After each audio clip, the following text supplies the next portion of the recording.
everybody, and welcome to a brand new episode of the Nerd for No Reason podcast. Are you ready? This is it. We've reached the end of the road. After 4 months, after 4 months, we've come to a very special place in our podcast. Ladies and gentlemen, my name is Mark. I'm one of your hosts. And riding shotgun with me today on this very special episode is me, Raven. I didn't know if you were going to say my name, but there was a long enough pause that I was like, I guess I'll go for it. Yeah, we didn't go over that beforehand. I really wasn't sure. I was kind of, no pun intended, riding by the seat of my pants. So, yeah, I didn't know. Anyway, yeah, today's big day. Kind of bittersweet. I am both simultaneously relieved and saddened at the same time that we are coming to the end of the Fast and Furious franchise today, or at least as it stands now until Fast X Part 2 comes out, or Fast 11, however you want to say it. I'm not really sure why they're calling it Fast X Part 2. Ooh, do you think that they're going to somehow make the 11 look like roads? And so it's like Son two of a roads, bitch. and then they're going to be like, it's going to be like 1x1, but when it comes on the screen, it's going to show up as roads. That'd be so funny.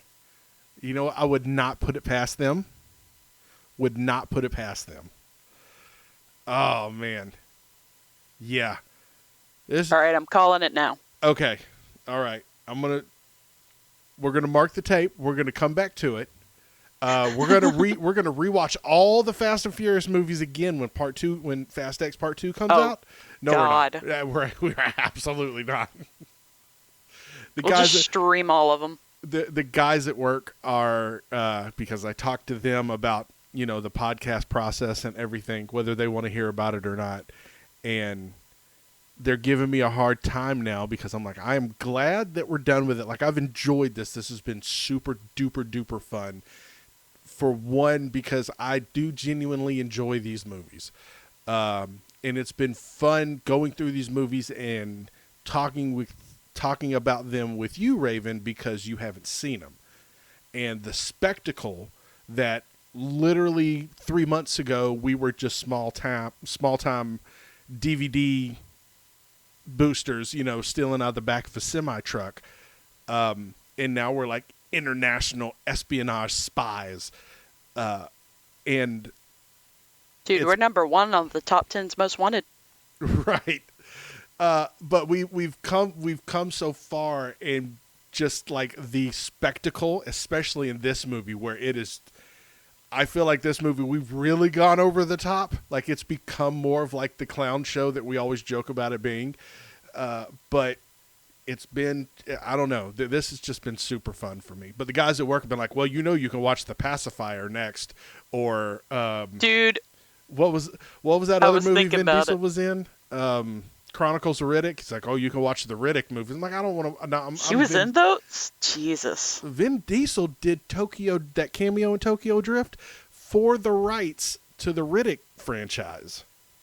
He owns the Chronicles of Riddick franchise outright. That's what he got paid in for Tokyo Drift. That's so wild. I remember maybe watching the first one when they came out, but that's insane. That's so funny. So yeah, and I'm Vin Dieseled out. I'm Vin Dieseled and rocked out. I don't know what we're gonna watch next week, for a multitude of reasons, but because I got some traveling coming up, and we'll talk offline. But I don't know what our next movie is going to be. I really just need a good quality palate cleanser of a film that's not too heavy, that just does not have Vin Diesel or The Rock in it. Maybe Jason Statham. I don't know. Don't worry. We'll kick out all the muscle heads. Yeah. It'll be cool. We might have to watch The Princess Diaries or something. I don't know. Like, what's the opposite of a Fast and Furious movie? The Last Unicorn. I think it's animated. Shit. I don't want to watch that. I listened to the audiobook of it, and yeah, I'm okay. Okay, cool. The We'll book talk was about it enough. off air. So how's your week been, man? Not too bad. Weather has been so crazy. It Yeah. was flip-flopping back to like there was one morning where I walked outside, was about to go out without my jacket on because it's been pretty warm, and I was like, "Oh, it is like 40 degrees out here." And today it was just like, "Oh, a beautiful sunny day at temperature of 60, wind's barely breezing." It's just like, what are we doing here? It's that time in spring where you gotta you just gotta keep everything possible on you. You gotta keep your flip flops, your beanie, your jacket, but you also gotta have a light jacket for when it's like cooled down. It's that time. Yep. 'Cause we got some crazy storms in Tennessee a few days ago, Yeah. something like that. So did we. I got woke up at like 3 a.m. Um, because of the tornado sirens going off by my house, and honestly, I have no idea how in the world I heard it. It must be just one of those like it's too much of a weird noise, and my brain Yeah. was like activate. And of course, as I woke up and I heard, I was like, "Oh man, that's weird. How did I hear that?" Then Sasha came barreling into the room, and she was awake and was like, acting like she wanted to go outside. I'm like, "All right, well, listen, like I'll let you out, but if you're gonna do it, you got to do it now." And she did that thing where she walked outside on the back porch and then turned around and looked at me and then didn't go off the back porch. I was like, Yeah. all right, come on back in. And then I was Yeah. awake, so that's fun, being awake at 3:30 and then just being awake. So, Yeah. No, I feel you. Because all three of the boys were like, "Oh no, we're so scared." Boo is only scared because he sees lightning flashing. He doesn't hear any of it. Kavik just like, I don't know. It's not that he necessarily freaks out, but he sits there and whimpers the whole time, mostly because he wants to go stand outside and just watch it all. We realized that at one point. We were like, all right, you're ridiculous. Mudslide normally doesn't care, but this time he was like, "Mom, I think we're gonna die." And I was like, "You're okay, buddy." And so I didn't go to sleep until like 1 a.m. and then woke up at like 6:30. So storms be crazy out here. But at least we didn't get hit with any of that. What's that thing called? Oh my god, my brain just broke. earthquakes, Earthquakes. tornadoes. Okay. Thank you. Or tornadoes. I technically didn't get hit with. Anyways, yeah, crazy earthquake happening over in New York, and they're all like, "What? What's this?" Honestly, I if imagine an New York is earthquake, not built for that at all. dude, I know. I can't imagine. I feel like if I ever felt an earthquake, I would just think that the world's ending.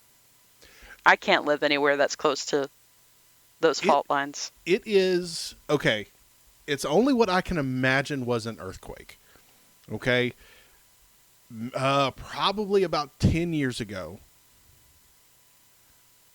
You know what? Maybe about 14 years ago now. Dang, wow, it's been that long.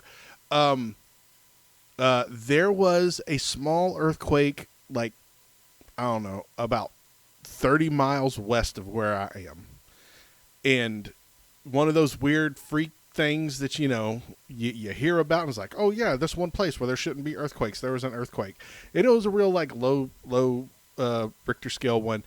And I remember that I was at somebody's house. I was actually in a band at the time, and we were practicing, and it was about 2:30 in the afternoon. And I remember we were out in the practice space, and just like weird, like the ground just shifted underneath my feet, and it was real quick. It was just like you would be like you stand on like a platform with wheels, and your legs just kind of do that thing where like the top of your body stays the same, but your feet just kind of zigzag back and forth real quick. Yeah. that's what it felt like. And I remember I looked down and was like, what in the hell just happened? And I kind of didn't think about it too much. And then later on, I saw on like either Facebook or the news or something like, yeah, there was like a 5.0 earthquake or something in blah, blah, blah town. It's like, oh, that's Oh, what it was. But it was just enough for me to feel it, just barely. And yeah, feel it, it was weird. feel the vibration.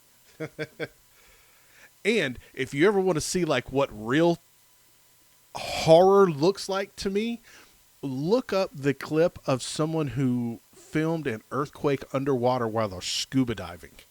Oh, no, And thank just you. watch the whole earth shake back and forth. They're like scuba diving on some coral reef or something, and everything just starts just shaking back and forth. I'm like, what in the fuck is this? This is horrifying. Yeah, that sounds like my nightmare. I think I'm good though. Thanks. Ugh. Or can you imagine if like what one of the podcasts that I really love to listen to, one of the ladies is like obsessed with sinkholes and how like people send in like stories to be like, oh, this time that I witnessed a sinkhole and my car could have just easily dropped into it. And I'm like, that's so crazy. Oh my gosh. The earth is crazy. It could just take us out at any moment. They could if they wanted to, man. It's only a matter of time before the earth is like, all right, that's it. Done giving you too many chances. Get out of here. For real though. What you been up to this week? Oh man. I think you just asked me. And then we went on our tangent. No, it's okay. Let's see. We had the storm. Work has been working.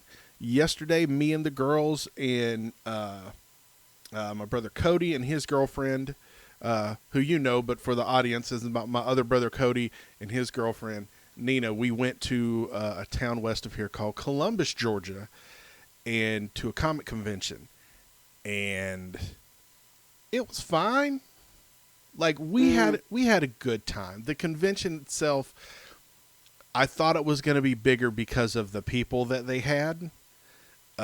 They had like 3 Power Rangers. They had a guy who does the voice of like Shaggy and Scrappy Doo, and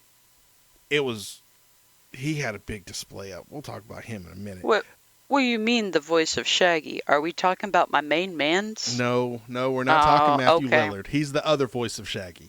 Just making sure. Yeah, no. If it was Matthew Lillard, I probably would have got an autograph.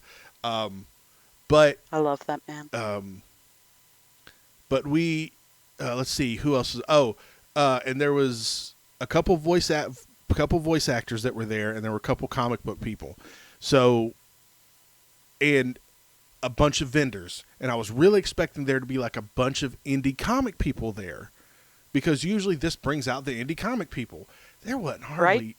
No, they were just about all of them were vendors. There was a few people like doing some like custom artwork and stuff, but they didn't like have their own indie comic or anything like that. And this was in kind of a big place, and I was kind of upset that they didn't have more people. So it was like real small. I was like, oh man, like they kind of overcharged for this. This feels weird, and you know, and let me. All right, I'm about to get on a rant now. I feel like Funko Pops have ruined the common collectible, like average Joe Schmo fan experience for everybody, and not intentionally, because I love Funko Pops and I love they got a great aesthetic. There's a billion of them to choose from. They're relatively cheap until you buy them secondhand, and then that's when people jack the price up on them. What? And the bigger problem that they have is people won't just say, okay, cool, and this also goes for like regular collectibles in general, is now voice people or comic people or whoever, because I was gonna get an autograph from a voice actress named Gray Delisle, who I love her work. I love her. I think that she's very talented. I've been a fan of hers for years and years and years and years and years. And she was at this comic convention. And I was like, cool, I'm going to get a Funko Pop for arguably one of her most famous characters, Azula from Avatar The Last Airbender. So I got the Funko Pop. And then after I got the Funko Pop, that cost me $12. This is important because we're going to do math later. They released how much she was going to be charging for autographs. Now I'm thinking, okay, I've been to places where, they charge, I don't know, $5, $10, $15, $20, $25, $30 for an autograph. And I get it. Okay. They're there doing something. They got to recoup some money. I get it. She was charging $80 to sign a Funko Pop. Bro. And I was like, absolutely not. Absolutely not. For just a standard autograph of her picture, her glossy 8.5 or 8x10 was like 60. And I'm like, no. Yeah, that's insane. I'm not investing $100 in this whole experience for me to have, 60 seconds to talk to her and listen. By all accounts, because I saw her at Dragon Con and she was interacting with fans and she seemed lovely. God bless her. She was taking the time. She was coming out from behind a booth, taking pictures with people, filming videos. She looked like she was having a ball and everyone was enjoying it. This is not a knock on Grey Delisle or any of those other people that were there, celebrity-wise, okay? Because I get it. This is a knock on the people who will, because I listened to another voice actor, Rob Paulson, talk about this, that what people will do is they will come up to the booth with a handful of Funko Pops and so say, here, sign these, and they'll be on eBay before their head hits the pillow that evening. Okay. And it's like, okay, well, why am I going to make a dime off of your dollar? True. And it is incredibly frustrating for a person like me and just regular old casual filthy regular old collectors here who just like, oh, this is cool, I want this thing, to get an autograph just so it can go up on my shelf so I can be like, yes, I met this person. This is cool to me. Like, here's the story behind that. That's so annoying. I feel like maybe like if they do like professional photos where you can like have your photo taken with a person, maybe you can charge for something like that and then they can kind of like sign it if they can get it all figured up. But I feel like you should be able to get something signed relatively easy, but then if they have multiple, that's when they should jack up the price, Yeah. That way for someone that's like you, they can get it done and be like, cool, thanks, you're the world's greatest, Right. And it's also important to point out, too, that I have met other celebrities that even when... Because I want to make it abundantly clear that this is not a knock on the celebrity for charging that much. That it's a couple years ago, me and Alice went to a comic convention and met Rob Paulson, who was charging similar prices at the time. This was before the pandemic. And we met Rob Paulson, and I was just like, let's just, because there's no one in line. He's coming back from a panel. Like, let's just see if we can meet him. Let's just see if he wants to come out here and you can talk to him because she's a fan of him. I said, let's just see what's up. And he came out wonderful. Like, literally spent, almost 5 minutes just talking to us. And that to me was a wonderful interaction because, first he came out and was business like, hey, are you signing anything or anything like that? And they were like, no. They're just here to talk, and the handler seemed kind of upset that we weren't spending money, but he was just like, no, cool, whatever, and came out and talked to Alice and talked to her, and I talked to him about Fight Club because his name is Rob Paulson, and, we talked about it on that episode. Go back and listen to that episode, everybody. Nerd for No Reason, episode whatever it is. Episode Fight Club. Yes, episode Fight Club. But yes, it was a great experience, and it just frustrates me that there have been other people who have ruined just the autograph game. Yeah. Frustrated. But I can see that, yeah. Yeah, but I say all that to say that even though the con was kind of booty, we still had a good time. I had a good time hanging out with Cody. I had a good time hanging out with the kids. It was a good little family. We ate breakfast at this little restaurant called Plucked Up Chicken and Biscuits. And Ooh. I was genuinely worried because the prices were really cheap, and I thought they were going to give me like some little teeny tiny chicken biscuits. Mm-hmm. Shit. They brought these biscuits out, and these things were like the size of my fist. Heck yeah. And the chicken strips were like these big, thick, meaty chicken strips, and had like some kind of like what was it? Pineapple marmalade, and it was just this sweet, so good, and cheddar grits, and for me and the two girls to eat cost a grand total of $28, and that's with like all our drinks. Kids, Amy got biscuits and gravy. Alice got some French toast biscuits that were literally everyone at the table as they took their initial bites of food. Everyone went, "Wow, this is great!" Every single one of them. Yeah, it was incredible. Dang. Plucked Up Biscuits, Columbus, Georgia. Go check them out.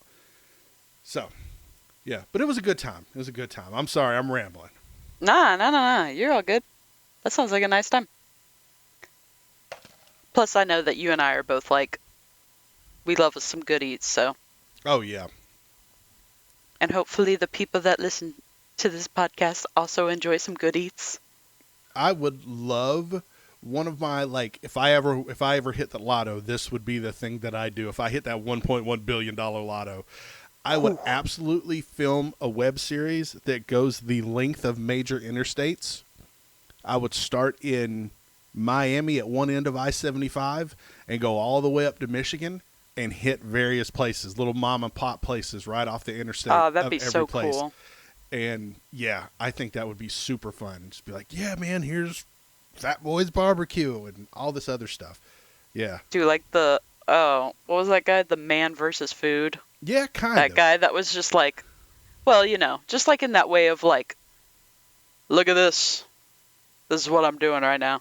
Right. And there's so many, I feel like, especially with social media and TikTok being the way it is now, you could literally go that entire distance and meet different influencers, quote unquote, and people and all of that in each state or area that you go into and be like, show me what's good. I don't want to go to no chain restaurant. I don't want to go to anything. I want a one-of-one restaurant. Take me there that you stand by. And yeah, I think that would be great, because I'm a firm believer, I think it was Andrew Zimmern said this, like, there's no better way to learn about a culture or a community than going to eat the local food. Oh yeah, absolutely. And yeah.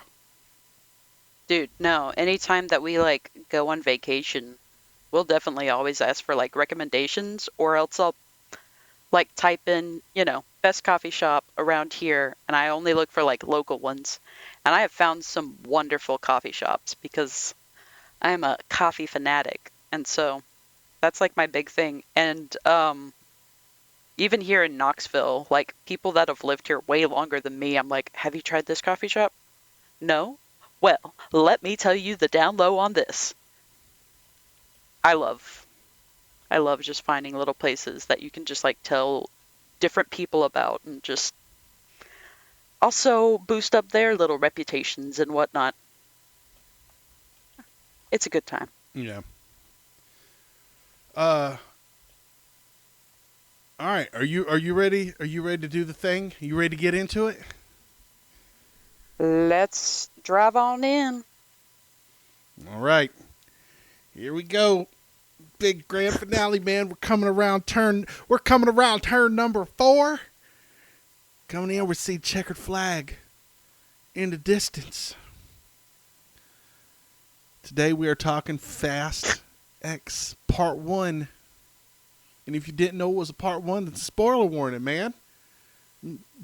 It's been out for a whole year. What are you doing with your life? Go watch it. Go watch it. Raven, for the last time in this franchise for right now, until we can both say it to each other when Fast X Part 2 comes out, please tell me what you thought of Fast X. This one was interesting to watch because I know the past few ones that we've watched, we've both been like, yeah, it's getting a little out there. It's getting a little crazy. This one had some good to it. Uh, it was interesting to see him like continue to like throw back to old movies. Which one was it that was the bank heist? I don't even remember which number Fast that 5. was. Dang, 5? Yes. That feels insane. Yes. But we we got a whole bunch of backstory. I really love Jason Momoa's character in this one. Yeah. My God, that man. Chris and I were both like, he's probably our favorite villain of like all of the Fast and Furious movies. Yeah. He was phenomenal. You got to see Lil B in action.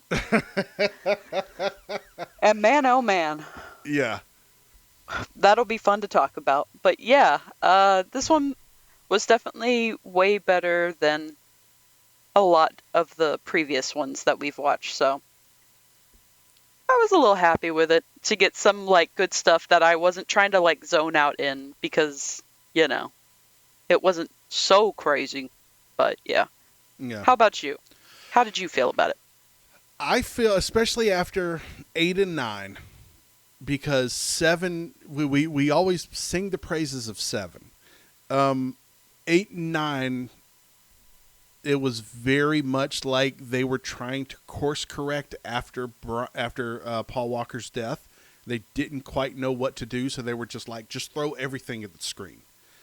And especially the last one, we kind of got frustrated with the fact that we felt the directors or the producers or whoever was very much like, just give these idiots everything they want. They'll just gobble it all up.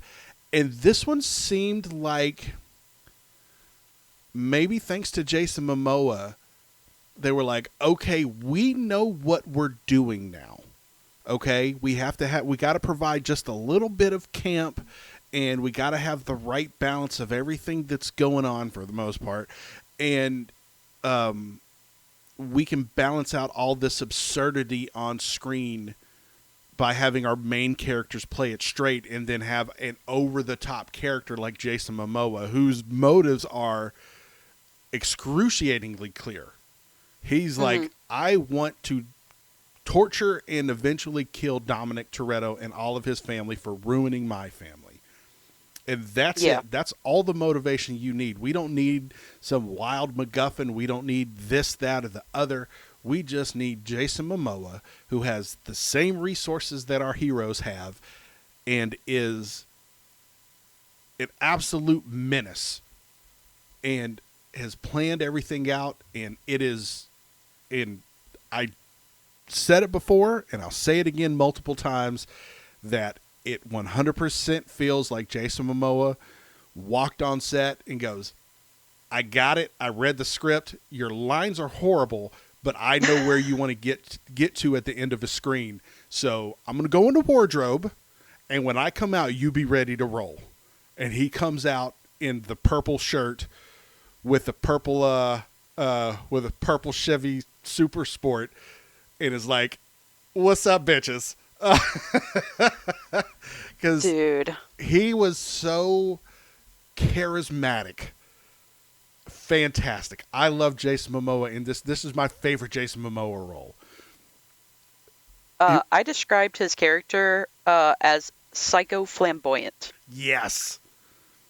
Oh my God, he was amazing. And we will kind of get to it a little bit later. But yeah, there's I feel like there's one scene in particular that they put in there to be like, look at how bad he is, to like trying to make the audience hate him, but he's so goofily charming that if you were on his good side, you'd be like, no, this is my absolute best friend. Like, he's crazy. Like, he goes off on the weekends and murder people, but when he comes back to the office, like, he is my best friend. He's the one you want to talk shit with. Right, right. He comes over the house and drinks beers and stuff. And if someone starts some shit, I'd be like, Jason, go get him. Just unleash him. Go get him, boy. So, all right. So now, like, starting off in the movie, we start off with the bad guy from Fast Five, who is in front of his safe. He's showing Jason Momoa all his money. And he's like, this is where we expand our empire, etc. We're going to get Dominic Toretto for what he did. Blah, blah, blah, blah, blah, blah, blah.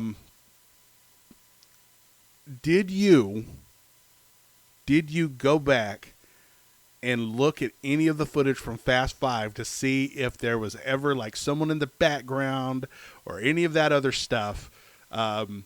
To see if, like, not necessarily Jason Momoa, but if there was like big hulking men in the background who were like supposed to be that we would find out later were going to be integral to the story. I didn't go back, and I was trying to like think of it for like quite a bit during the movie, because we they've been doing a lot of flashbacks in these movies lately, Right. and then you're just like, did we see that previously? I don't know. Okay, well, Did they show it? No. Okay, that's what I thought. Yeah, because I knew because I remember Fast 10, because that, I mean, obviously I saw that like, I don't know, 6 months ago, 7 months, yeah, last year sometime. So as we were watching it this time, and I knew where we were going with the franchise, when Fast 5 hit, I was analyzing that movie like a hawk. Like, is there anyone in the background? Do they even mention that he has a son or anything? They didn't, but they never said, like, he didn't have a son or didn't have a family or anything like that. And I really like how in this opening scene, they genuinely cut the footage in almost perfectly with, like, no, he was in this car that this thing hit and he fell into the water and all that. And I'm like, you know what? I'm okay with that. This one we will accept. Right. For once. Yeah. What did you think of when we finally catch up with Dom and Little B doing burnouts in the parking lot?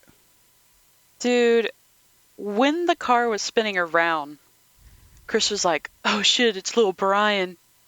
And then Dominic gets out of the passenger side, and I was like, Chris.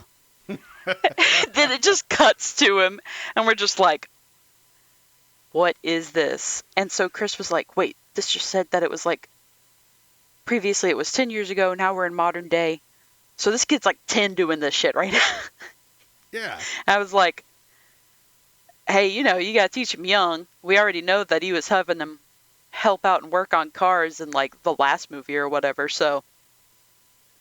And when they cut to Lil B and he's sitting in the car, you can clearly see that his feet cannot touch the pedals.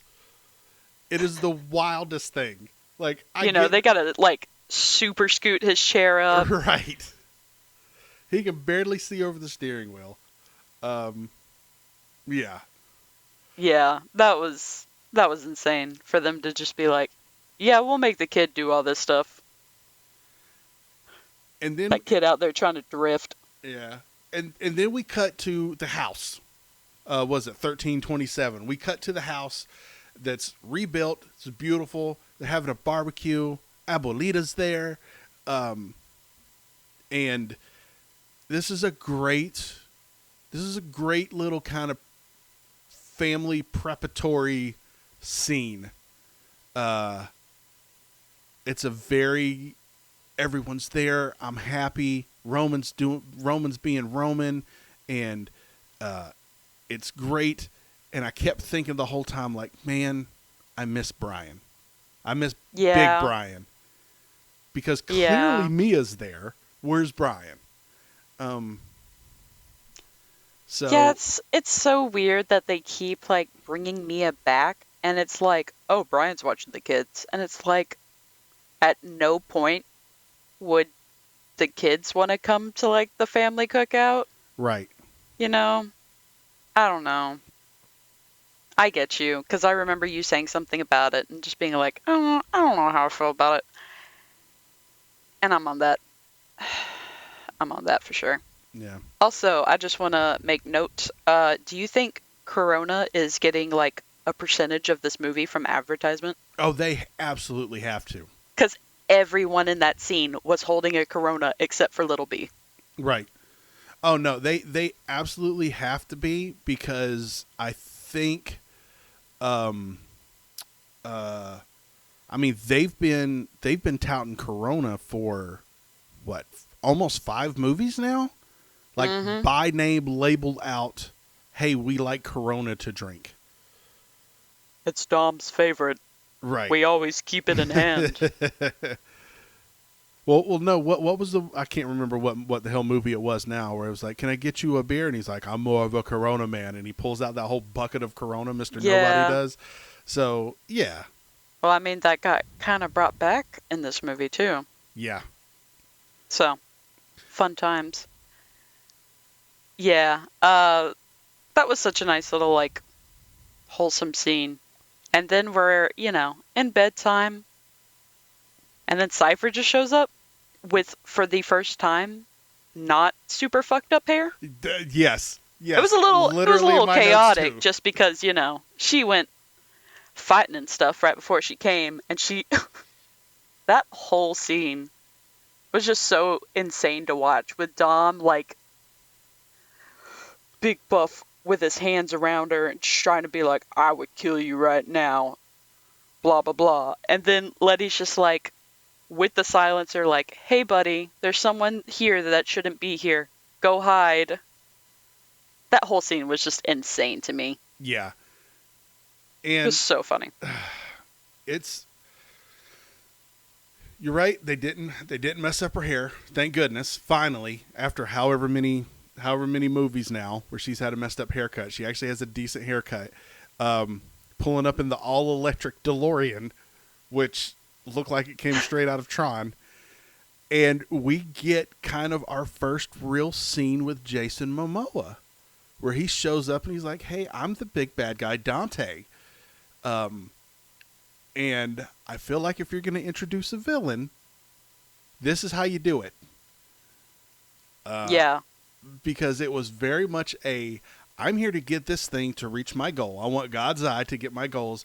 And I know all of you guys are on me, but I have the same resources you do, you jackass. Like he very much kind of had that attitude where he's just like, ha, yes, no, it's funny you did a thing because I've already thought of that. He felt very much like a Batman villain. Yes.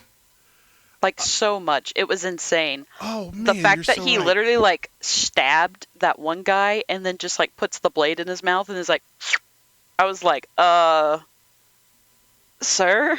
Yes. Are we not concerned about anything in our life? We're just going for it? Okay. You do you. Yeah.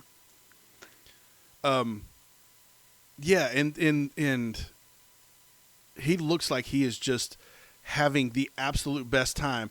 And I don't know if you noticed this, but once the shootout starts and everyone starts fighting Charlize Theron, and she gets behind the computer console and like unplugs the computer console, she's like, boo, pulls the big power wire out, and everything in the room goes dark.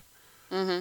Does all the power in that whole like house or apartment or whatever in that whole room run through that console?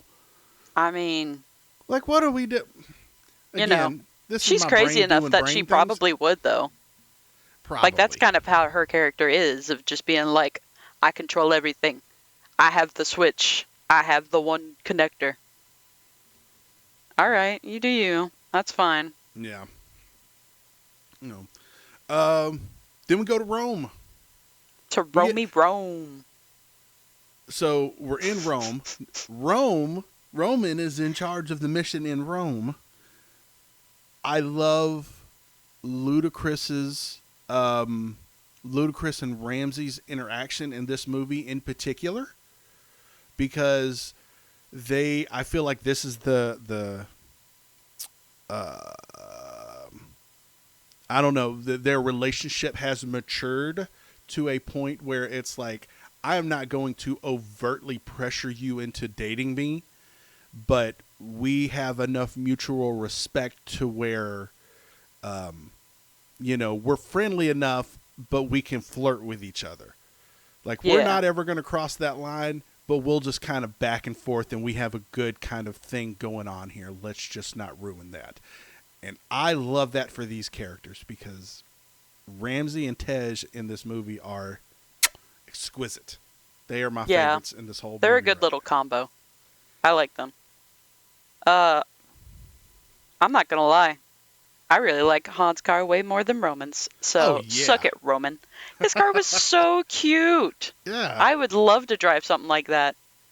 But that's very classic of Roman to just be like, look at me, I got the coolest, the baddest car. And then they're all like, actually, Han's car would work better for blah, blah, blah, blah, blah. And then, because you gotta fuck with Tej, of course. Right. I mean, fuck with Roman. Tiny Tej. Tiny Tej was so good. Tiny Tej was awesome. That thing was cracking me up.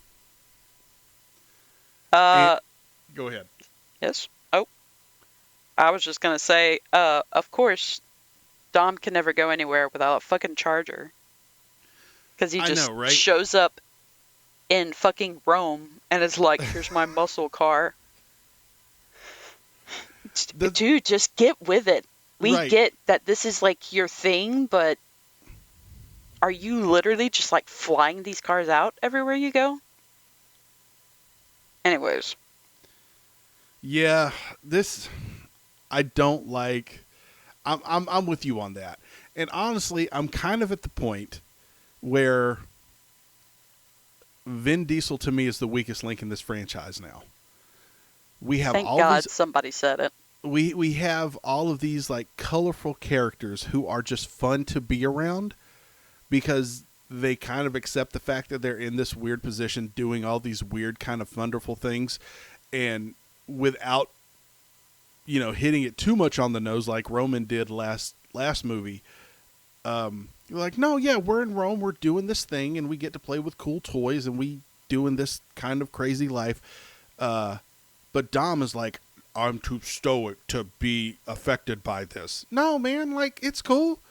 Get in a cool car. Everyone else gets to have a different car. You've driven a Charger in 10 movies for the last 20 years. My dude, please, hop in a Subaru. Not a Subaru. Nah, he can't drive. He can't drive them lesbian cars. That'll show that he's not big, tough man enough. Yeah, I know, right? I like American muscle. God.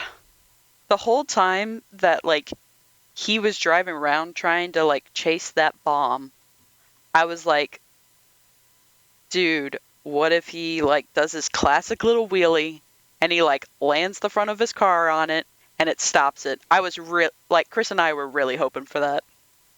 That would have been so funny. But instead, they gotta run through and destroy everything close to the Vatican.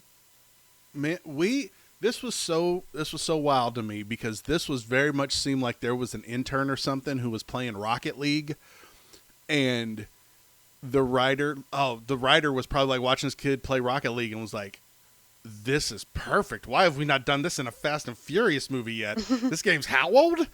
Yeah, because this is 100% Rocket League. There's a lot of points in this movie when I have that same kind of visceral reaction I did to the Fast 6 runway scene initially. And then the more I kind of watch it, or I thought about it, I was like, okay, yeah, that tracks with whatever this movie is now. But when he jumps off the thing and swings the car around, or swings the crane around to knock the bomb in, I'm like, what in the hell are we even doing? I was literally just like laughing at it. There were so many times where Chris would be like, the noises that are coming out of your mouth right now, because I was just like, what? No. Like, okay, whatever. I guess. But yeah, no. That whole scene was insane. And then somehow he's the only car that, of course, can outreach all the, like, insanity of all that. It's American muscle. What you gonna do? Ah, God. Was it just me, or did the effects, once we like really got down to, once the ball caught on fire and Oh we my really gosh. had to do stuff that normal cars couldn't do, okay, that we like literally had to have CG, did the CG look bad to you? Okay. Yes, All because right. I was also paying attention and I was like, I remember like in the beginning movies when we were like watching it and it felt very like, early 2000s, but in like that way of like nostalgia almost. And this felt gross. I didn't like it. It did, didn't it? Yeah. Yeah. And if there was one hang up I had in this movie, is that there's certain parts of this movie where they're doing effects, where they're clearly doing effects that cars can't do. Um, in this Oh, like yeah, the that part last where he half of, was like going down the stairs looked yes, weird. yes, the part like uh yes. And I was like, this looks awkward. This doesn't feel like a car.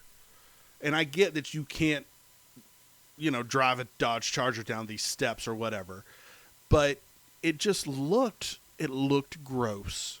Yeah. And even going back to like the first Fast and Furious movie where we're taking a camera shot into an engine and it looks like corny kind of CG, I get that. I But I understand. love it. I understand why you can't get that shot and why that looks crappy. But Yeah. it was weird. It Mhm. was weird. Um, oh, uh, and after that we get uh, uh, Mia and Little B. oh no, Is no, that what no, you're talking about? Oh, where are we um, going? we go to the agency. We meet Brie Larson and Oh, Jack Reacher. yeah, yeah, yeah. That I don't know who their characters are, to be honest with you, because to me they're just Brie Larson and Jack Reacher. Because one is Brie Larson and the other dude is shaped like a muscle-bound triangle. He is he is Oh. clearly the Rock stand-in because this man has muscles upon muscles.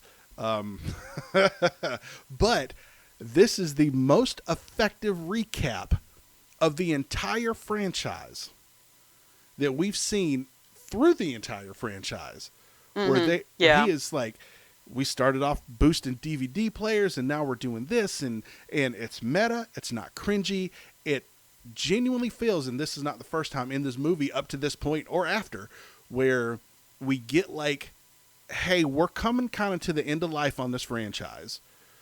It feels like we're wrapping everything up and we want everyone to know where we started. So if you have not seen these movies, here's a quick 30-second wrap up. We did this. This is Brian. Brian's not with the family anymore for whatever reason. Here's all these people that are involved. Perfect. It was great. It was a great nostalgic scene that wasn't, I think we're superheroes, you know? Yeah. So, and this is also part of that CG where it's like they're clearly in front of a blue screen. Mhm. Yeah. They were really trying to go with like some weird futuristic vibes in this Right. movie. And I And it's think just like if you're doing it in modern day, which we know because it literally said in present day, like come on. Don't don't do weird stuff. right. Just make it seem normal. You could literally just put a bunch of like 55-inch LED TVs up there with blue screens and then superimpose everything up there. But you could physically have the TVs in the room and have them Yeah. just staring at it. It's weird how they try to, I don't know. It's weird the choices that they make in this movie because some of them are really good and some of them really seem tacked on after the fact. And this seems tacked on after the fact. So, Yeah. um, so we get another cameo from Queenie, Helen Mirren back. Whoop whoop. How did she just like no? How she just pop up there and be like, "Man, Dom, you're doing great, sweetie." I love her. She loves some Dom. She does. She loves Dom, and I love her. She's the perfect cameo in these franchises. She comes up. She's like the mother that Dom never had. Even though in this one we have Dom's mother. who has a very similar scene that Queenie does, where it's just like, no, you got it, big boy, go get him. You're Dominic Toretto. And yeah, just a perfect in and out scene. And I don't know. I don't know, man. I love Helen Mirren, but at the same time, like, that scene could have been cut. We didn't need her because it's so short. And then we're back in LA with Mia and Lil B. Yeah. And where's Brian in all of this? Dude, that's what I was saying to Chris. I was like, why wouldn't she just, like, go back to her house? Why? I don't know. It was all weird. And the fact that Jacob knew to go exactly to their house and not to, like, you know, Yeah. Brian and Mia's house. So, interesting. But, like, that one scene where little B, like, goes and runs up the stairs, and then you just see a man flying through a wall, and you're just like, what? And then I genuinely thought they recast Brian because I forgot about Jacob. I genuinely, the first time I saw this movie, I was like, oh shit, they recast Brian. What's going on? Like, here he comes. Here comes new Brian. And no, it was John Cena. Now, I have a question. If there is protocol in place for when bad people attack the house, because there clearly is from 2 scenes earlier when Charlize Theron shows up, when Cypher shows up, that where does Lil B go? Because he clearly does not act cool in the face of danger and go to his secret hiding spot. He goes and hides in the bathroom. well, you know, if your mom and dad don't tell you to go hide, and your aunt tells you to go hide, you gotta switch it up. Right. Kid brain, kid logic. I guess. But props to Mia, because Mia was about that shit. Mia had the dog in her. They gave her like a really good action scene. Real. Yeah. She was just like, fuck it, I'ma save my little nephew. Nobody's gonna touch my little man. And then Jacob just shows up and she's just like, oh hey, what's up? Right. Took you long enough, you jerk. That good. Yeah, she gets like this really good look on her face, like, yeah. And then they both just start kicking butt. And it was wonderful, man. The action scenes in this movie really are good. Like the grounded action scenes. Yeah. Let's say that. Yeah. You know, sans special effects are really good. And this poor house.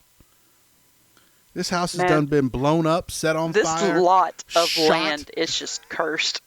It's got to suck living next to these people. It's got to be so bad. Oh shit, the Torettos are getting raided again. Right. Oh no, it's just Tuesday. Don't worry. Barb, did you see it? They're getting raided again. Come away from the window, sweetie. You know they're gonna shatter our glass. Right. Oh. I guess we'll have to worry about them for another 3 months. They're going off the grid again, boys. Right. Neighborhood safe. Dude, yeah.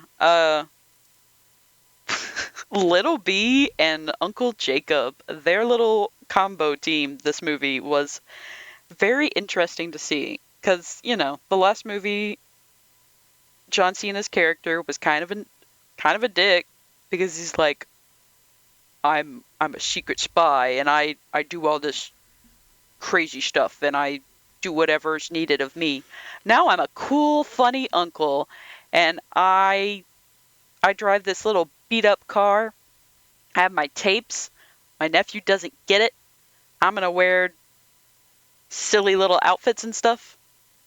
He was definitely very interesting to see in uncle mode. And it feels very like how I imagine John Cena would be very more like. It's just like this, like, kind of... Right. He was another character that I felt like he understood the assignment, where his job, he was like, okay, listen, everyone's so hung up on being serious. Get me a dumpy Mustang. I want to rock cassette tapes, because that's my MO right now, because I'm in the middle of doing Peacemaker as well. So give me like I want to do like White Snake Poison, like give me that little gimmick. You know, let me be goofy too. I don't want this movie to be all heavy, heavy acting. Yeah. And it also dawned on me as we see like John Cena's dumpy Mustang, where this is probably the first time that little Brian has ever seen like just a dumpy car, where he's like had to ride in a dumpy car. Yeah. Also, is that kid like in school? Because, they're trying to I don't keep know. him ultra safe. They've Right. moved back to this house, but it's like at any moment he could get taken. We technically don't work because we don't have to. Right. Like, I don't know. It's summertime, summer vacation. I mean, I don't even know. no, I know, but it's just weird because I'm like, what's the logic of how all this would go? Anyways, but yeah, uh, I got very excited when we got to that little scene when they're in the airport. Just because there's just a casual Josh Dunn and Debbie Ryan, and Yes. I love them so much. I was literally like, Josh Dunn, Debbie Ryan. And Chris was just like, hey, look at that. It's your people. It's your boy. Yeah. That was really cool. Because that was the first time this watching was the first time I noticed. I was like, oh snap. Yeah. Great cameos. Great cameos. So let's see, where are we at now? That's when we get to like, oh, after they get like at the airport, then it becomes like the part where Ramsey is like, I know a place where we can go, and we get another little cameo from Pete Davidson. Oh, this whole scene to me was dumb. We did. Hold on. Before we get to that scene, they, I, Roman was so funny to me because they smuggle away in that container. And they come out and they're just like, "Oh my god, yeah, this is terrible the to cheap cologne. aftershave." And Roman comes out just continually spraying it on himself. And I was, Roman to me in this movie was great, except for the Pete Davidson scene where him and Ludacris start fighting. And I was like, "This don't feel right." Like, I was like, what are you guys fighting for? And then the whole time Pete Davidson's character is just like, no, this is all old stuff, guys. Please stop. And Ramsey's just like, what do we do? But Han's over there snacking on a special muffin, so he's like, oh, I'm not getting in it. right, which didn't even like pay off or do anything. Like, Dude, that was so weird because then they like go to the next like scene and I was like, is he still high? He literally just led them to this secret location, but he's normal? Question mark? Yeah. Yeah. I Yeah. don't know. Um. Meanwhile, Letty was once again getting the shit kicked out of her, and there's glass everywhere. But Letty does some cool fight scenes, let's be real. I know we say it every time, but she's so cool. I love Letty. I love Letty too. I looked her up and I was shocked because I thought she was older than this. And I don't mean that in a bad way. Because I guess I always thought of her as older than me from when I saw her in the Fast and Furious movies. She's my age. Oh, okay. I was like, holy shit, she's only 45 years old. I guess because like when I started seeing her in movies, in my brain, I was like, oh, you clearly have to be older than me to be in Fast and Furious movies. Which doesn't make any sense at all because I was like 21 when I saw the first one and she was 22. And in my brain, I was like, she's clearly like 40, I guess. I don't know. But I guess because everyone else is just so much older. Maybe, yeah. So, but I yeah, guess no, that's fair, yeah. she's 45. She's killing it. My favorite part of the whole franchise. I mean, I guess whenever we get done talking about this, we'll kind of break it down. I want to kind of do a big roundup of the whole franchise, I guess. But, yeah, there was something where, Maybe it was the scene.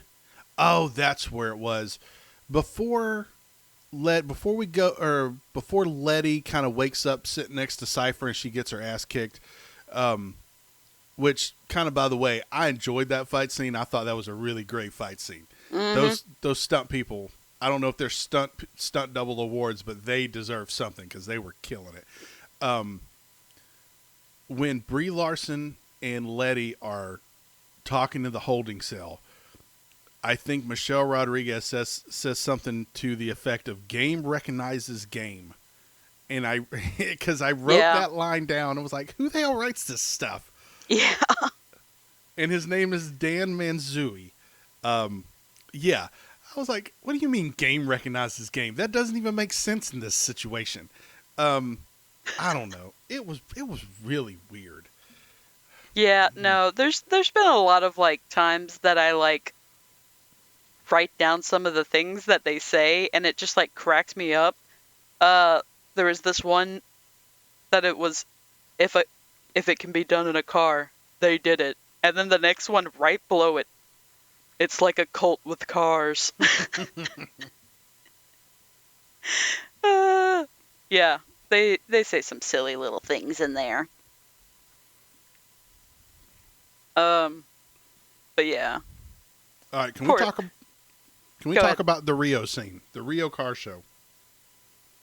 Bro, let's get into it. Because this to me was absolute peak Jason Momoa in this scene. Yes. Did he give off like kind of a Jack Sparrow vibe to you? Oh yes, he was a cross between Jack Sparrow and like the Joker. Yes. Where he showed up and was like, "I just want to watch the world burn. Everyone knows why I'm here. Let's see what happens. Let's light this candle, baby." This felt very Fast and Furious, where it shows up and it's just a bunch of people partying and booty shots and everything. I was like, "Ooh, we're back to Fast and Furious, baby." And Dom pulls up. Number one wanted person in the world shows up and everyone's like cheering. Oh my God, it's Dominic Toretto in the most noticeable flashy Dodge Charger he could possibly find. Again, why, Dom? Yeah, that whole... God. I can never look at another Charger again and just be like, hey, look at that car. I'm just going to only think of Dominic Toretto, especially if it's black. Right. And yeah, there's been so much time passed. This is part of like the weird logistics and kind of mythos that is Dominic Toretto, where I'm like, no one at this car getup should know who Dom is. Like, he pulls up and everyone's like, oh my God, we haven't seen you since last week. We're so excited. He's been gone for years, a decade now. No one there should know who he is. And Dom, Letty is in prison, my dude. What are you doing going to Rio? For family, for racing. Right. And then this one lady gets out of a car like we're supposed to know who she is. Like, she gets the hero shot. I'm like, who is this lady? And we find out later it's Elena's sister. And I'm like, what in the world does that have to do with anything? Like, what's she doing? What are we doing? We're 10th in the franchise. We don't need to introduce someone like this. You know? What are you talking about? That's all this movie is about. That's all this franchise likes to do. I mean, that's what they did with Dante. They were like, "Oh yeah." But Dante had but Dante had a backstory, and Jason Momoa has enough character, as we are about to see, to pull off like his character arc in this movie. This other girl was super bland, and she's only in it for like 3 minutes worth of screen time. Yeah. So, you know, she shows him, she's like, oh, I can't wait to beat Dominic Toretto. Like, no. You haven't earned the right to race Dominic Toretto here. You need to cool your jets, honey. I don't know. That other guy was super hype. He was like, I'm going to win this time. And then, you know, R.I.P. But he was, I want to say he was in Fast 5. I want to say we've seen him before. I was trying to like think of it, but then I was like, I don't. It don't There's matter. been so many people. My brain can't keep up. Right. It don't even matter. But when listen, Jason Momoa shows up in that purple 1966 Whew. Impala, I specifically looked this car up because this car was bad to the bone, baby.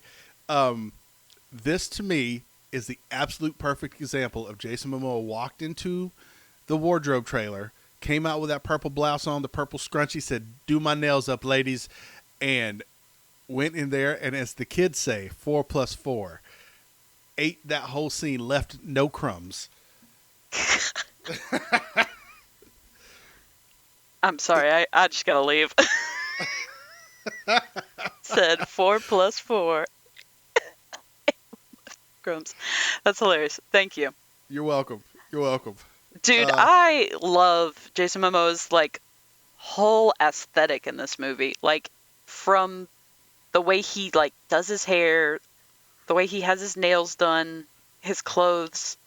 Because that like very first scene that you see of him, he just looks like kind of a normal business dude. He's got the suspenders, he's got like, kind of just like the office look, even with his like his long hair pulled back, I Right. think it was. But like you can tell that I guess that little scene where he like gets hit into the river and he's like, technically I died for like 2 minutes. That just like woke something in him. And so he's just like, whatever. We're gonna get crazy spicy with it. I need more people to be like this. To just be like, whatever. We break the norms. Right. And he's such, like I said before, he's such a great villain. Mm-hmm. Because if you weren't clear on his motivations from before, he lays it all out here. And they're simple. They're not overcomplicated. It's like, hey, you destroyed my family. I'm not gonna kill you. I'm absolutely gonna make you suffer. And Dom being, oh, well, I highly doubt it because I'm Dominic Toretto. And Jason Momoa's like, okay, you just wait and see, buddy. I got you. And he's just loud and fun. And I want to really have a beer with this dude. More so now than ever. Just, I want to be on his good side. Yeah. Yeah, absolutely. And then we get this weird race where he blows up some people. Honestly, just scenes in between Jason Momoa being Jason Momoa, I'm just kind of like, whenever we start focusing on like Dom's troubles, I'm just like, whatever. Same man. old, same old. We've been watching this shit Right. for 10 movies. Right. This ain't even fun anymore, man. What's the rest of the crew up to? Because we have decided to split up the crew. Which, if anyone's ever played D&D, you know what you don't do? You don't split up the crew because everyone's getting in all these wild adventures, and the person who we're supposed to be concerned with, i.e. Vin Diesel and Dominic Toretto, I could care less. Dude, Letty's in like this super secure prison in Antarctica. Right. How did we get her back from this? Oh, well. Like, I mean, I know how we do it. Did you watch the post-credit scene? Yeah. Yeah. There was some crazy shit going on. So once we blow up some cars or whatever and all that happens, we get a first in the Fast and Furious franchise. Do you know what that is, Raven? This is before the airport scene, before we get up in the air. Before we get... Go ahead and just say it to me, because I'm like... What? We go to a gas station. But we don't get gas, but we go to a gas station. We just got to get, some classic little fun outfits. Right. And they're talking about being incognito and all that other stuff. John Cena sticks out like a sore thumb. He's wearing a bulletproof vest with gloves, like he's dressed in all tactical gear. Yeah. And he has a kid who is clearly not his. In his little pajamas. In his pajamas. Yeah. What'd you think about when they start talking about when Roman, Tej, and Ramsey and Han find out all their money's being stolen, and Roman's like, "What do you mean y'all's money? Or what do you mean our money?" Dude. And he opens it up and he's got like $1 million in cash on him. It was so funny that he's like, Tej, turn around. Tej is like, what? No. And then he's like, are you wearing a skin suit? Classic Roman to be literally strapped with cash. Like, dude, come on, man. You literally just have stacks of money on you, and then you're going to be like, I need a receipt for everything. That that is a He's so very wild. Roman thing to say. Yes, absolutely. And of course, Tej is going to be like, dude, what the fuck? Ramsey's just like, oh, okay. And then literally Han just like, he's just like, whatever, man. I don't even know what to do anymore. I'm just here. That was an interesting little moment because it's like, oh, your money's gone. But somehow this motherfucker. Where did you get all this? Where did this come from? Have you been having this on you the whole time we've been doing this whole mission? Crazy. Crazy. Did you notice, or did you figure out who the stewardess was in the airplane? No. That stewardess is Paul Walker's daughter. Oh. Yep. Oh. That's her only acting credit. And, yeah, sweet Paul Walker tribute in the form of his daughter. It's great. Oh, I'm gonna have to tell that one to Chris. I had no idea. Because the first time I saw it, I had to look it up because I'm like, they really made a point to focus on her more so than just like random stewardess person. Yeah. You know, but yeah, when I looked it up, I was like, oh snap, that's Paul Walker's kid. Yeah, and Uncle Dom put her in the movie, so yeah. Sweet. So, did you notice that every time we cut to a new scene in this film, that it is, hey, here's a setup for a scene, boom, pow, action. Yeah. I mean, even with, it was almost like the reason we got the Tej and Roman fight was because we needed to have some kind of action going on. We just couldn't have a scene that just marinated and we figure out what to do next. It was, okay, we're here. Got to throw some action in it. Let's have these two fight. I mean, Ramsey just like throwing a punch at Pete Davidson. Yeah. Like, that should have been like enough just to be like, man, fuck you for ratting us out. Something like that. Yeah. There was no reason for all of it. There was a lot of action and stuff going on in so much of this.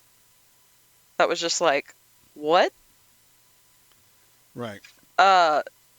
Like Jacob's little Ghostbuster car is what I was calling it. With the cannons.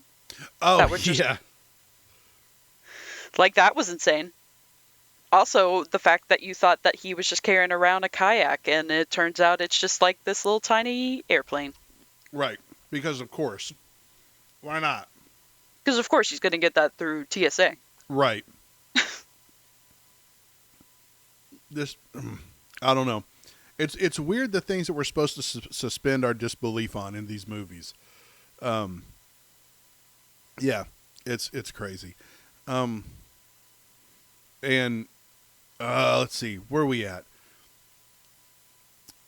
I don't even know anymore. I don't know. We're back in Rio, man. Dante, they infiltrate the old police station. Dante is just playing these clips on loop, apparently just waiting for Dom to walk in. It's like, hey, here's your life. And then I guess something happens. Trigger's like, hey, Dominic Toretto's at the safe house. You need to give him a call. And Dante calls him up. He's like, you ruined, like, reiterate the plot. Whatever. I'm more fascinated that these videos of essentially old Fast and Furious movies are just playing in loop. You know, like, this is your life, Dom. We got these all from, like, you know, shitty little surveillance cameras on the street right. corners. Right. Oh, shit. We didn't even talk about Shaw being back. Dude, his scene was literally so small. It was. But it was so, like, good that he, like, literally was just, like, pulls in Han because he's like, oh shit, now we gotta fight. Han like starts pulling out his little chips and they just fall and he's like, oh, my chips. Like that whole scene was so funny. Right. Especially that ending part of the scene where homie breaks out of the duffel bag and just goes running. That was so weird, and I love that Roman was like, okay, I understood everything that just went on, but what was that? And they were like, you were scared, weren't you? He's like, I wasn't scared. Dude, I'd be so concerned. I'd be like, what are you doing? What is happening in your mind that makes you do this stuff? But, you know, they do understand that he's like also a little psycho himself. Okay, so before we leave Rio and we go to Portugal, there is this fantastic scene of Dante with two of his guards that are corpses now, and he's painting their nails. It was so good. Now, I feel like this is something that was tacked on after production to make him look crazy, to make him like, because up until this point, if you look at it, the man's actually right. You know, from a certain perspective, he is very much the quote unquote killmonger of this franchise. He's like, listen, you guys have gotten away with literally everything. You have done all of these horrible things. You came to my country unprovoked and destroyed my family, stole all of my family fortune, unprovoked because you're on some moral quest. Now it's time for retaliation.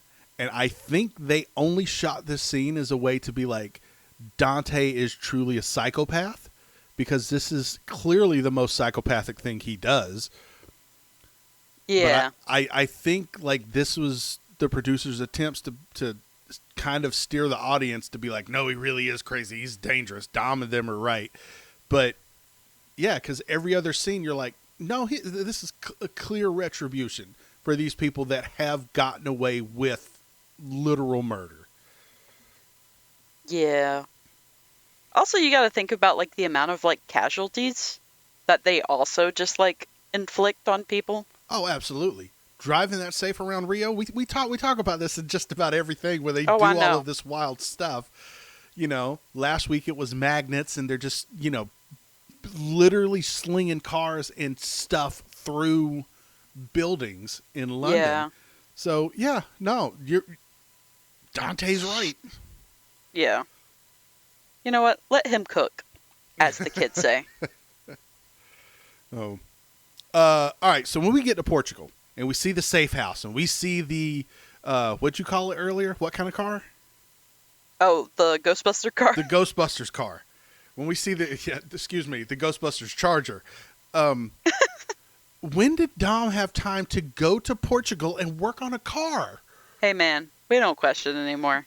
Come on, man. He's just got those things on lock. He probably just has one in every major country, city, you know, just ready for him. So He that has way when to. he flies in, he's just like, oh, let's go. Drives it off the lot. There's nothing, I don't know. There's no way to just ever describe or explain how this works. And I will say, if Dante found their hiding spot so quickly, it was not a good hiding spot. Dude, Dante knew everything, everywhere Everything. they were. He was basically the version of Shaw of this movie, but like more unhinged. Yeah. We get this great action scene where now we got Lil B. All right, I have to talk about this before I forget about it, because this entire movie, they call Lil Brian. They never call him just Brian. They always call him Lil B. Or just B. Or just B. Yeah. Now, there's certain times when you can call a kid by their nickname. Lil B, Lil Brian. when you are in a life or death situation like the incident at the house with all the special ops peoples and everyone's fighting and Mia looks up at Jacob and goes, "Where's Lil B?"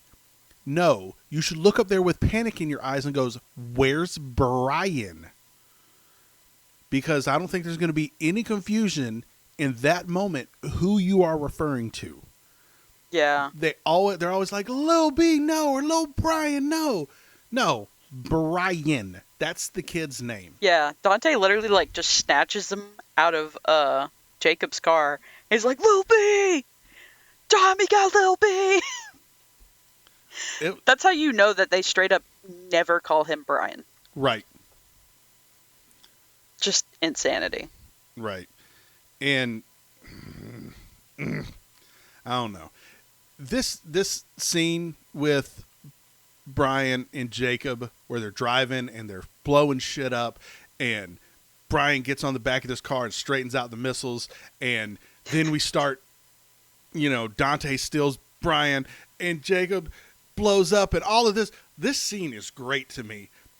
We get Carfu like we have not gotten in very many movies. They shoot Dom's Charger with the harpoons and he's taking down helicopters. Yes.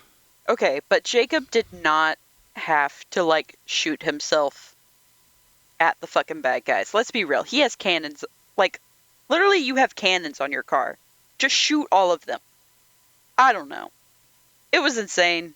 I feel like it didn't have to happen like that. But then, you see Dom just being like, the way he kind of like grits his teeth a little bit, like, "Ooh, I'm so mad now. You made my brother have to die." And it's like, he chose that. Also, there was like one point when Dom was like bringing down the freaking helicopters that even Little B looked at it and looked like so confused of like, what the hell is he doing? Yeah. And that was when I was like, that's one of the most realistic things in this movie. Is just being like, is this just what my dad does? Like, right. Hello? And then after all that, we're on the bridge. In between two Optimus Primes. Yes! Okay. Yes. That's literally what I said. As soon as I saw the first one, I was like, what, do you get Optimus Prime? If you tell me they transform, I would not even be surprised at this point. Yeah. And then he drives down a dam. Which I definitely expected. I expected the classic wheelie, pop it up. He's going to slide down, and somehow him and his kid are going to be just like, all right, we're totally cool. What? You guys got to take this fucking kid in and check his fucking head, because there's no way that this kid doesn't have whiplash and he's not got a fucking concussion. Because when you guys met Ramsey for the first time, you were like, you might want to put this helmet on. But you're telling me a 10-year-old is just fine?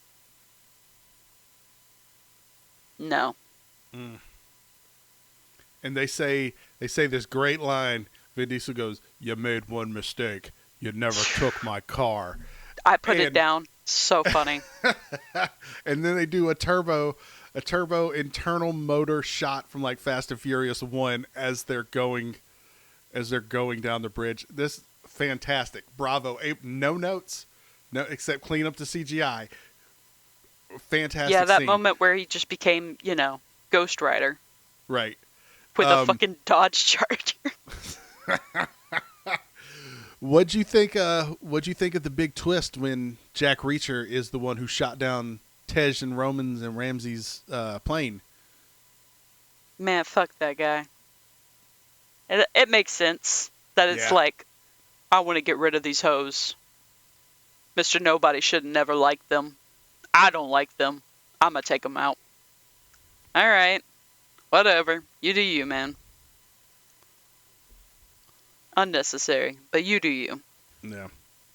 All right, so with all of that, we end this movie with what I can only imagine before we go into the post-credits super secrets scene. Actually, I know what you're talking about. the submarine part was not a post-credit. It was literally a part of it. Right. A part of the ending, which is absolutely insane. You are 100% correct. What did you think about when Giselle popped out of that damn submarine? You know, when we watch the movie and she dies, quote unquote, I was like, we never saw a body? And I know that you were like, if you don't see the body. And I'm just like, what? What? And so when she pops out of there, I was like, just no, absolutely not. What has she been doing this whole time? Where has she just been hiding? Because Han is literally like going to lose his shit and be like, bitch, I have also been in hiding for years because people also thought I was dead. And somehow we were all working together. Why are we Right. not together, ma'am? I took in a kid while you were gone. Right. I have an adopted daughter you have to meet. Yeah. No, this was insane. I don't even know. When she popped out of the sub at the end of this movie, I remember I was like, "Oh shit.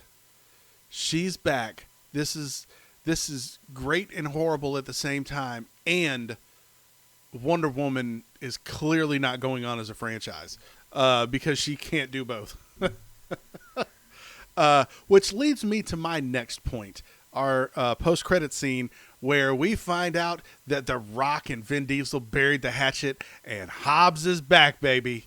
That some bitch is back for round whatever he is. Some bitch. Of course he had to say it. Of course he had to say it. As soon as he said it, Chris and I were like, thank God. But oh my God. For those of y'all that don't know, The Rock is in the middle of like probably one of the absolute greatest, like he's turned heel back wrestling. So he is a bad guy right now fighting with Roman Reigns against Cody Rhodes. In particular, as we're recording this, they're probably wrestling right now at WrestleMania. And The Rock is in one of the biggest WWE revivals right now. Like him and Cody Rhodes are just absolutely going at it. And my TikTok feed is just flooded with The Rock coming out and talking shit to Cody Rhodes and vice versa. And yeah, I don't know when he's going to have time to go and film Fast X Part 2. You know. We'll see. They'll do some stuff. There's a lot of people in this movie that are like big names, so yeah. I'm not gonna be surprised if it doesn't come out for another like 3 years, to be honest. 3 or 4, something like that. Well, I know that the strike put us back. Yeah. You know, a long ways, so. But you know, whoever's been writing the script is just probably been sticking it in AI anyway, so. Because it's just so insane. That genuinely would not surprise me at this point. I heard about something we're going to try this round, guys. Have any of you heard of AI? I hope it tells me that I'm going to be the biggest muscly man here. Even more than The Rock. Oh, I'm going to have to put that in. What what do the Fast and Furious characters look like if they all had The Rock size muscles? Oh my God. Oh man. Can you imagine Letty? Little B. Oh yeah, I want to see what Ludacris looks like with Rock muscles. Oh my God. Oh jeez. Well, I've destroyed my whole entire evening now. I don't know what you mean by destroyed. That sounds like the perfect evening. Nice. Our family count was 27 this movie. Ooh. This was the highest one, and Chris was like, dude, this was like the preview for this movie was literally like just back-to-back family references. So I was like, okay, I guess that's fair. This is round 10, so yeah. Go big or go home. Yeah. All right. So we've come to the end of the Fast franchise up to this point. We are 11 movies in. So let's do a quick recap. Raven, now that we've watched all of these movies, how do you feel about the franchise as a whole? Man, I still really love the beginning. That that last little section was just kind of like, but this movie definitely had a lot more to offer, and they're casually just reviving everyone, so it's going to be an interesting ride for the 11th one. Um, I'm still somehow on board with this movie. I literally, Yeah. like, when I told my mom that I was watching these, she doesn't know I do a podcast. I don't need her to know I do a podcast because she's going to be like, how do I? And I'm like, you don't need to. It's cool. Uh, she was like, you're watching the Fast and Furious movies? And I was like, yeah, Chris and I have been watching like one a week. And she's just like, are you okay? Because it's like so out of my ordinary of like anything that I would just be like, yeah, let's watch this movie. It seems more like something that my grandfather would be like, yeah, I'll watch this movie. All right, have fun with it. I'm a go to my room. So yeah, Mark, as someone that has watched the movies for, as long as they've been out, how do you feel about all this fastness and furiousness? It's I've said this so many times, but it's such a weird experience watching these movies back to back to back, like one a Mm-hmm. week, because you don't get that decompression time in between movies. Yeah. Where you get the 2 year break, and then by the time the next one comes around and you see the trailer for it and you see Jason Momoa and Vin Diesel doing wheelies in Dodge Chargers again, and you're like, yes, this is great. So it's been kind of a weird experience. It's been fun. I've definitely enjoyed movies that I didn't think I was going to enjoy watching the second time around.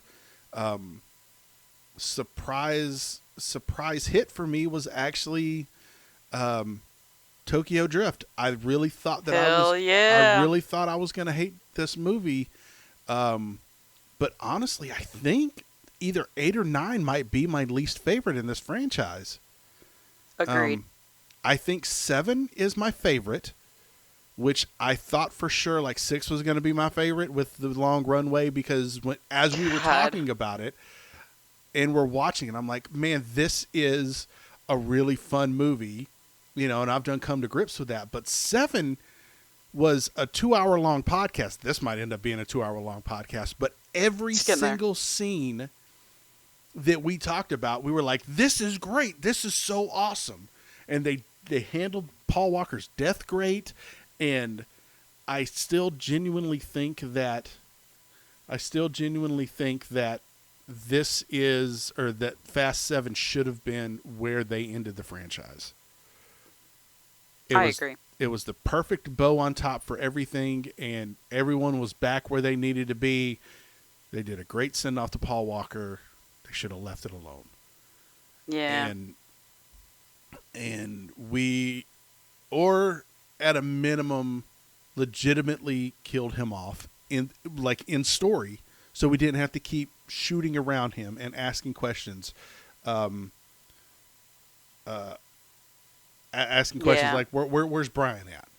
It's weird. It feels awkward and gross to me. I feel you. Yeah. Who's your favorite character? I think I know, but like, who's your favorite character so far? Who do you think my favorite character is? It's got to be Letty. I mean, I genuinely think Michelle No, your favorite character is Han. You go. You love Han. I love Han. God. He was like, he felt very, like laid back and not like super into this movie, which made me a little sad because I do love when Han gets to do some stuff. I feel like, Roman always gets his little moment. Tej normally has her little moment. I feel like Ramsey and Han were both just like, we're just kind of little flies on the wall right now. But I really do love Letty. Oh my gosh. I Yeah, really love her. I think Letty's my favorite. More so Michelle Rodriguez, because Fair. in God, scenes she's such a good actress. where she could literally just phone in a performance, she does little things that I believe whatever she's doing. There's one scene in particular. Is it 8 when we first meet Cypher and they're in Puerto Rico, or excuse me, Cuba, and I think they're supposed to be in New York, and Evil Dom is talking to Letty, and he's like, "Brr, I can't be with you," blah blah blah blah blah, and walks away. And she does like this weird kind of like genuine I am tore up kind of gasp thing where Mm-hmm. she's like fighting back tears or something, and they show it on screen for like half a second, just that reaction, and then boom. And I was like, oh, what? What acting in this movie? It was great. Certain looks of fear and expression and all of this stuff, great. Han, fantastic. I don't want to take anything away from Han.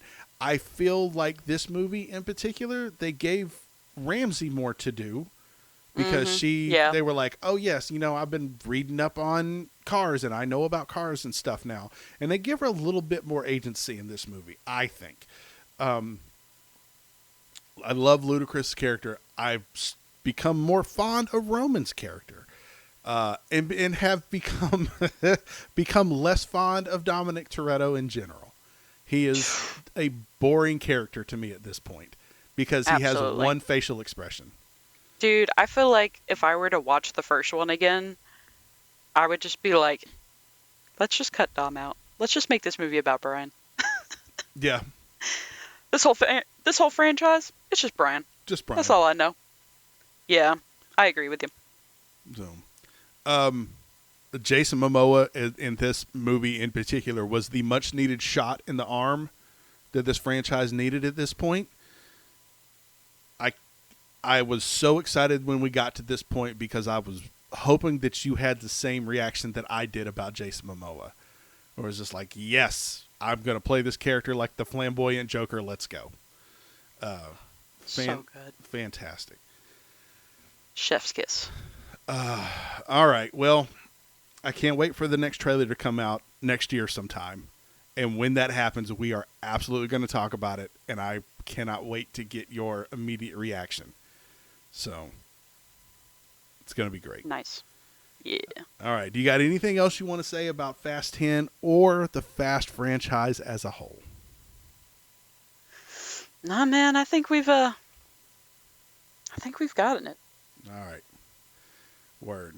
Well, let's move on then. Let's talk about my favorite part of every week. Let's talk about the things that made us happy.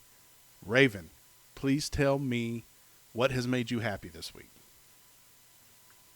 This week I did a fun little thing. Technically it was like 2 or 3 weeks ago that I bought some secret surprise tickets for Chris and me to go do something fun that I knew that he would really enjoy. And I just kept it a secret from him. And I was like, all right. So Saturday, I was like, hey, we've got plans at 8 p.m. So we need to leave by like blah, blah, blah. And he's like, what are we doing? Where are we going? And I'm like, we're going downtown. That's all you get. And so I was like, we can go get like a drink or something.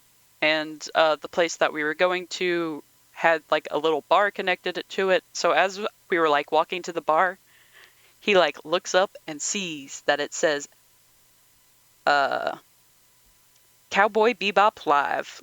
I bought us tickets to go see the Bebop Bounty Big Band.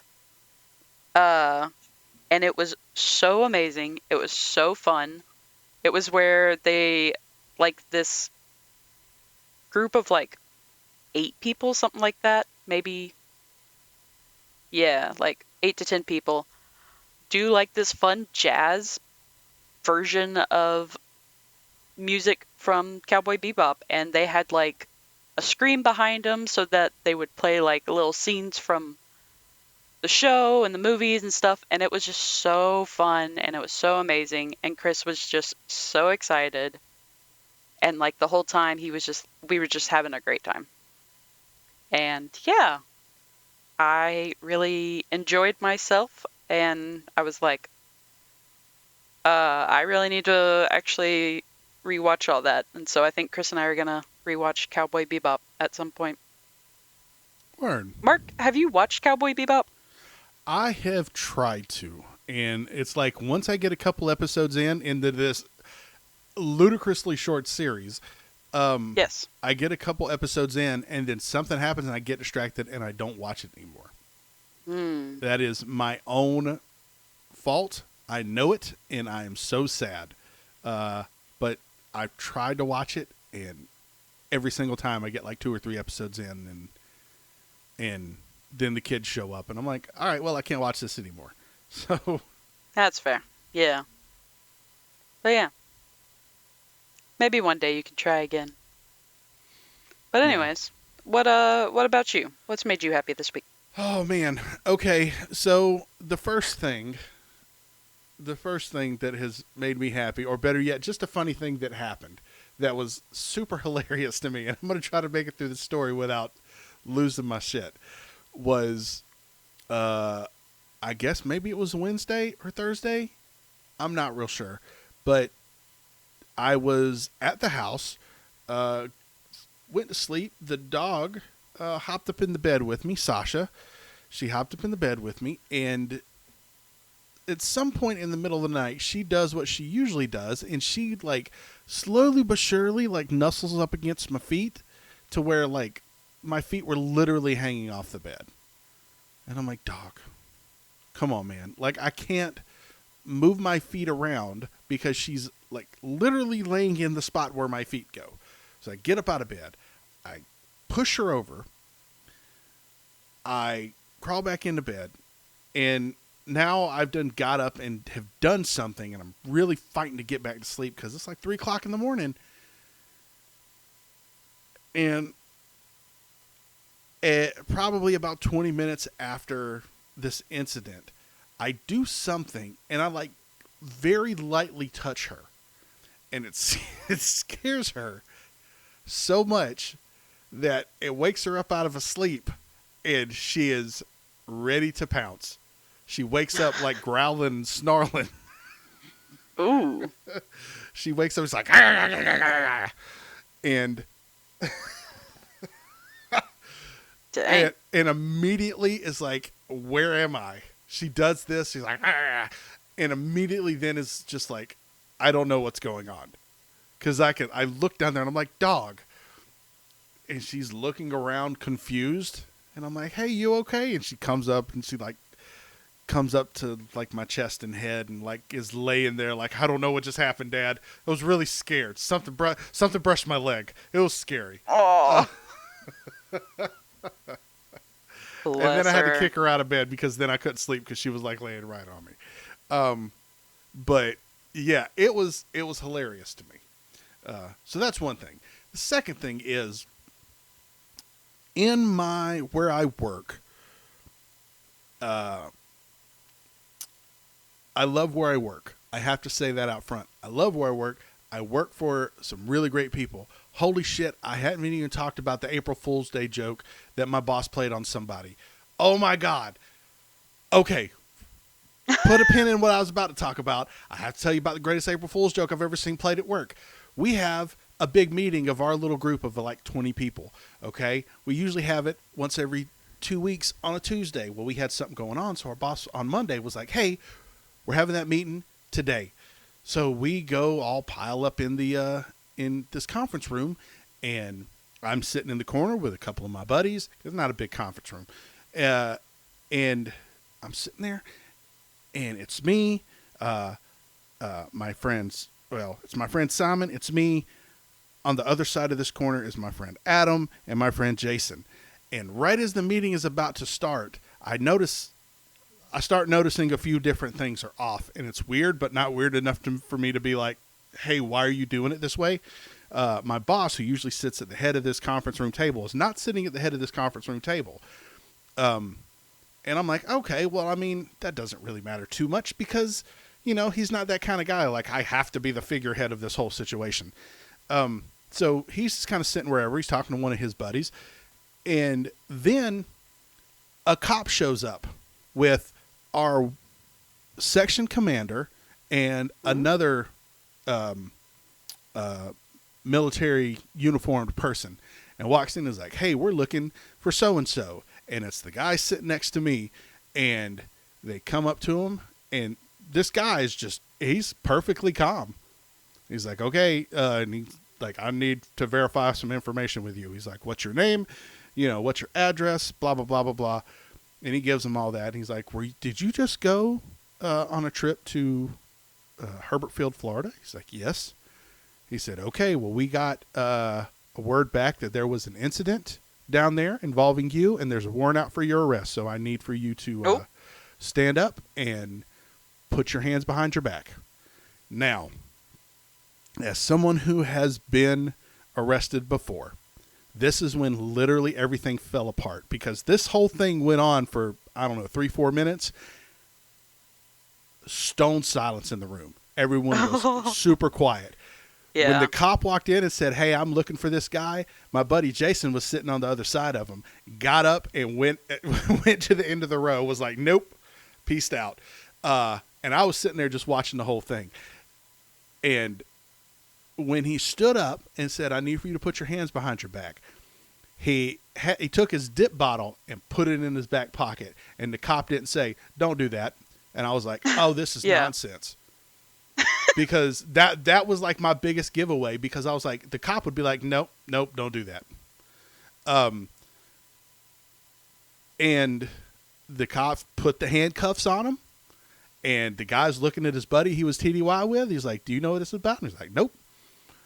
And they start walking him out of the room, and I lean over to my buddy Simon and say, hey, what's today's date?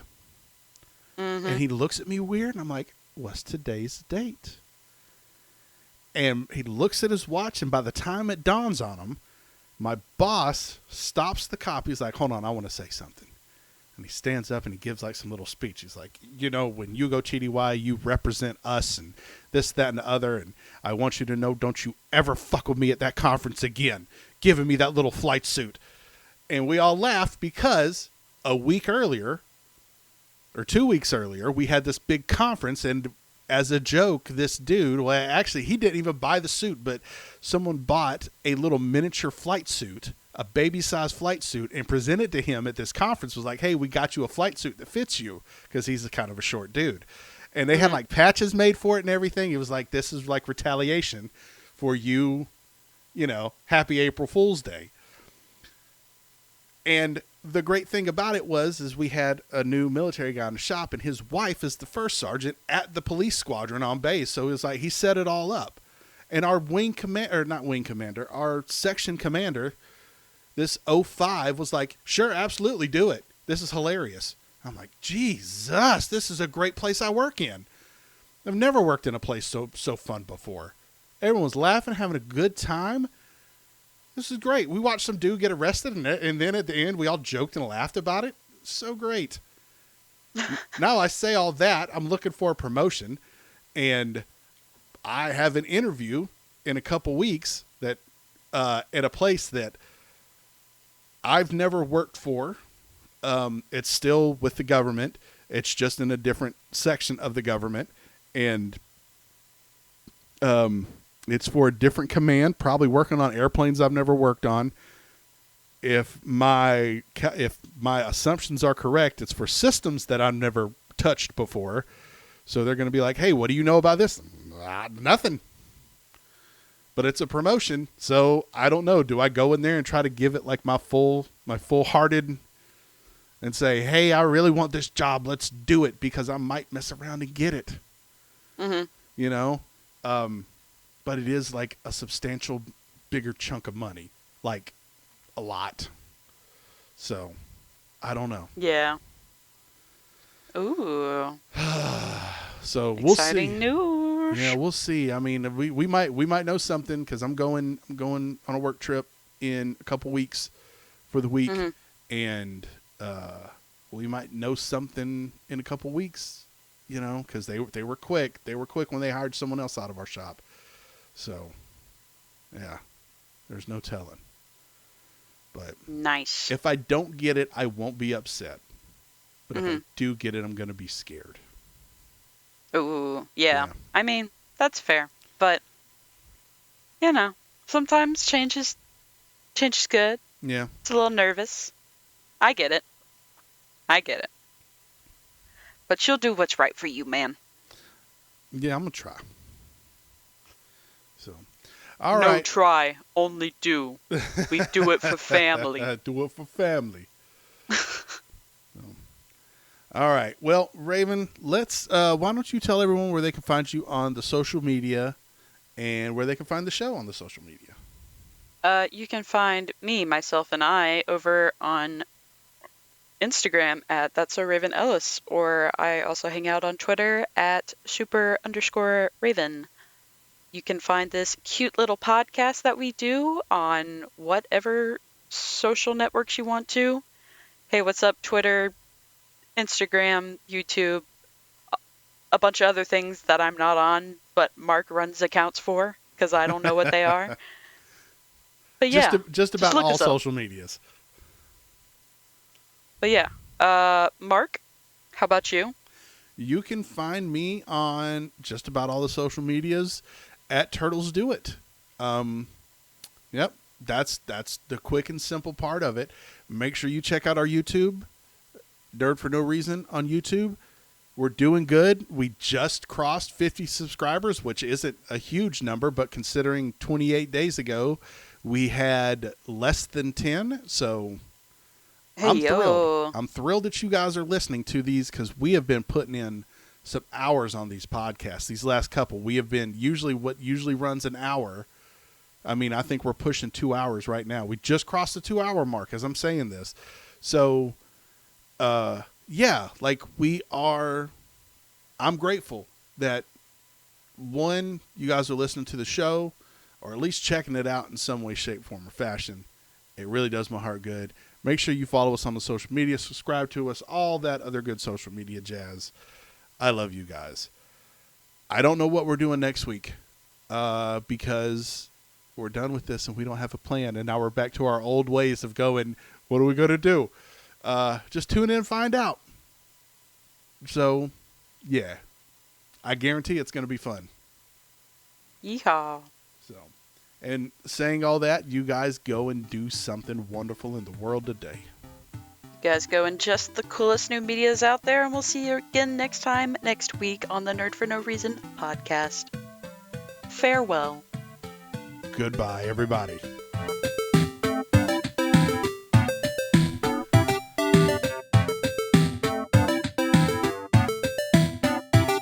Thank you for listening to the Nerd for No Reason podcast. You can find us on all major social media platforms at Nerd for No Reason. Our podcast music is Memories in 8-Bit by Deanna Joan, aka Fergie's Human. You can follow her on Twitter at Deanna Joan Music and check out her other social media links in the show notes of our podcast.